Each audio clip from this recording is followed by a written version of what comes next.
ਕਾਫ ਕੱਖਾਂ ਦੀਆਂ ਕੁਲੀਆਂ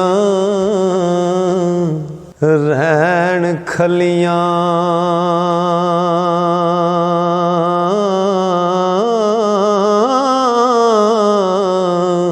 ਤੇ ਚੂਨੇਦਾਰ ਹਵੇਲੀਆਂ ਟਹਿੰਦੀਆਂ ਨੀ ਡੰਗ ਔਖੜੇ ਸੌਖੜੇ ਲੰਘ ਜਾਂਦੇ ਤੇ ਗੱਲਾਂ ਯਾਦ ਪਿਆਰਿਆ ਰਹਿੰਦੀਆਂ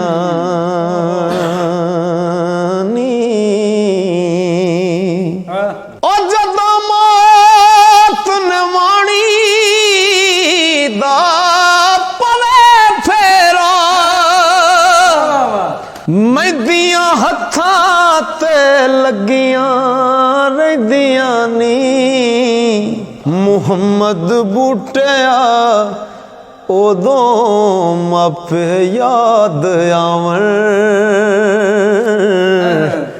ਤੇ ਜਦੋਂ ਗਲ ਮੁਸੀਬਤਾਂ ਪੈਂਦੀਆਂ